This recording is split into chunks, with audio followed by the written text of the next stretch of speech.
کہاں جاتا ہے؟ ہمارے لیے تو مریخ بحریہ ٹاؤن ہے. کیا خیال ہے؟ ہمیں تو وہاں 2 پلاٹ مل جائیں تو لوگ خوشی سے پاگل ہو جاتے ہیں نا. تو لیکن جس نے بحریہ ٹاؤن بنایا وہ بیچارہ تھوڑے دنوں میں مر کے ختم ہو جائے گا. جو سائنسدان مارس پہ پہنچ رہے ہیں، مریخ پہ پہنچ رہے ہیں، وہ تھوڑے دنوں میں مر کے ختم. تو یہ موت اور فنائیت یہ ایسی چیز ہے جس نے اس دنیا کی ویلیو کو 2 ٹکے کا نہیں چھوڑا. لیکن ٹکے ٹکے کے لوگ ہمیں دنیا کی ویلیو ہمارے دل میں بٹھا رہے ہوتے ہیں. 2 ٹکے کے لوگ جن کو خدا کافر کہتا ہے، جن کے لیے اللہ جہنم کی وعیدوں کے وعدے کرتا ہے، وہ 2 ٹکے کے لوگ ہمیں بتا رہے ہوتے ہیں بہت بڑی چیز ہے یہ دنیا. کچھ بھی نہیں ہے بھائی.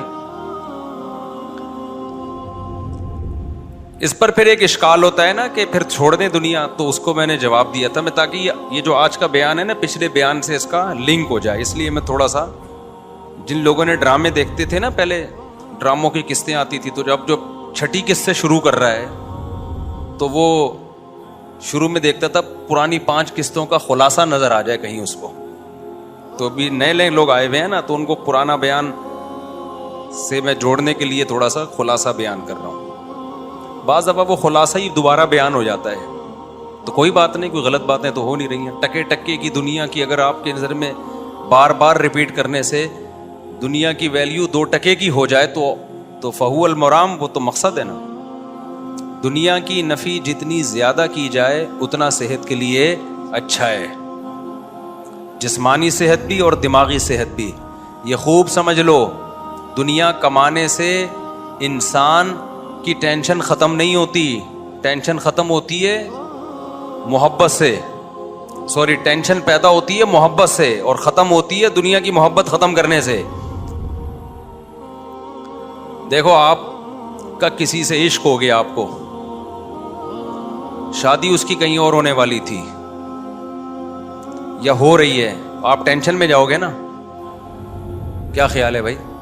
لیکن اگر آپ کو کوئی اچھی نہیں لگ رہی، آپ کے ابا نے وہاں آپ سے پوچھا کہ تیری شادی کرا دوں، آپ نے کہا مجھے بالکل پسند نہیں ہے، اب اس کی کہیں اور ہو رہی ہے، آپ ٹینشن میں جاؤ گے؟ اب بولو گے اچھا میری جان چھوٹ رہی ہے یار، اچھا ہے، ایسا نہ ہو مجھے کوئی پہنا دے. تو جس چیز کی ویلیو آپ کے دل میں ہوتی ہے اسے چاہنے کی فکر بھی ہوتی ہے، اس کے چھوٹ جانے کا غم بھی ہوتا ہے. دنیا میں آج جتنی ٹینشنیں، جتنے غم ہیں، ان کے پیچھے کوئی نہ کوئی چاہت ہے. جو چاہت آپ کی پوری نہیں ہو رہی ہوتی، اس بیس پہ آپ غم اور ٹینشن میں جا رہے ہوتے ہو. تو ایک حل تو یہ ہے کہ آپ کی ساری چاہتیں پوری کروا دی جائیں تاکہ ٹینشن ہی نہ ہو. یہ کسی کے باپ میں بھی اس دم نہیں ہے. دنیا میں کوئی ایسا انسان پیدا ہی نہیں ہوا ہے جس کی ہر چاہت اللہ نے پوری کی ہو. ممکن ہی نہیں ہے کہ آپ یہ چاہ رہے تھے یہ بھی مل گیا، وہ چاہ رہے تھے وہ بھی مل گیا، یہ چاہ رہے تھے وہ بھی مل گیا، وہ چاہ رہے تھے وہ بھی مل گیا. یہ ایسا نہیں ہوتا بھائی. ایسا کریں گے تو کوئی بھی نہیں آئے گا، ایسا کریں گے تو کوئی بھی نہیں آئے گا، اور نہیں کریں گے ایسا تو سب آ جائیں گے پھر. ٹھیک ہے. تو ایک حل یہ ہوتا ہے کہ ان چاہتوں کو مسلط ہی نہ کیا جائے بھائی. تو میں یہ عرض کر رہا تھا کہ پچھلے بیان میں نے یہ بات کہی تھی نا کہ جب کچھ ہے ہی نہیں، اس دنیا کی کوئی حیثیت ہی نہیں ہے، تو ہم پھر تھوڑی جتنی ہے وہ بھی نہ رکھیں.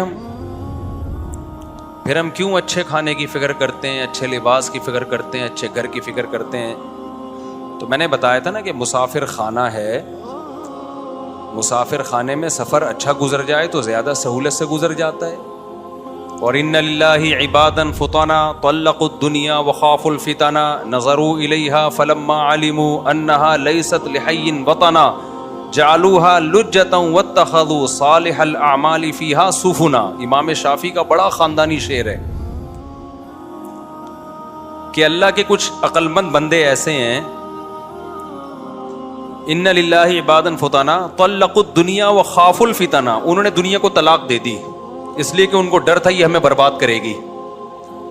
جب انہوں نے دیکھا نا لوگ فلاں بھی ٹینشن میں، فلاں بھی ٹینشن میں، فلاں ڈپریشن میں، اس کو ڈپریشن اس چیز کی کہ وہ نہیں ملی، اس کو اس چیز کی میرا بحریہ ٹاؤن میں پلاٹ نہیں ہے، اس کو اس چیز کی کہ میری صحت کیوں ٹھیک نہیں ہو رہی، دوائیں کھا رہا ہوں پیٹ ہی ٹھیک نہیں ہو رہا، کینسر ٹھیک نہیں ہو رہا. میں نے کینسر کے پیشنٹ بھی پاگل ہوتے ہوئے دیکھے ہیں جن کو ڈاکٹر نے بتا دیا آپ 6 مہینے تک زندہ رہیں گے، اس کے بعد مر جائیں گے، وہ بیچارے پہلے ہی مر گئے غم سے. تو 20 قسم کے غم ہیں انسان کو، اور آپ سمجھتے ہو غریبوں میں غم زیادہ ہیں، یہ بالکل غلط ہے. غموں کا ریشو دولت مندوں میں زیادہ ہے.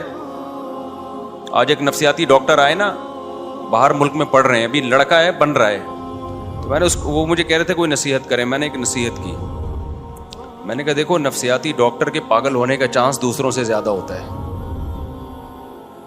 نفسیاتی ڈاکٹر کے پاگل ہونے کا چانس دوسروں سے زیادہ ہوتا ہے، یہ ذہن میں رکھنا. کیونکہ نفسیات بہت پیچیدہ علم ہے، اس کے لیے جب تک ایکسٹرا آرڈینری کوئی ذہین نہ ہونا اس وقت تک پڑھنا ہی نہیں چاہیے. اس میں بہت زیادہ کوئی ذہین ہوگا نا تو یہ پڑھے علم، ورنہ وہ، کیونکہ بہت سی سادہ چیزوں کو جب ہم پڑھتے ہیں نا تو پیچیدہ ہوتی چلی جاتی ہیں، وہ تو کیا ہوتی چلی جاتی ہیں، پیچیدہ. تو اس لیے دماغ ہے تو پڑھو، ورنہ خود پاگل ہو جاؤ گے. دوسری بات یہ پڑھنا چاہیے، میں یہ نہیں کہہ رہا کہ نہیں پڑھیں، بڑی کام کی چیزیں بھی ہوتی ہیں اس میں، لیکن کھوپڑی جس کی ہوگی وہ پڑھے، ورنہ نہیں پڑھو بھائی. نارمل رہو، سیدھے نہیں پاگل ہو گئے انشاءاللہ. ایسا نہ ہو دوسروں کا علاج کرتے کرتے خود کیا ہو جاؤ، خود آڑے ترچے ہو جاؤ. تو یہ بہت ذہین لوگوں کا کام ہے نفسیات پڑھنا. دوسری بات یہ کہ نیچر سے کبھی بغاوت نہیں کرنا، کیونکہ یہ لوگ باہر کی یونیورسٹیوں میں پڑھ رہے ہیں. میں نے کہا گورا خود پورا ٹھیک نہیں ہے، وہ تمہیں کہاں سے ٹھیک کرے گا پورا.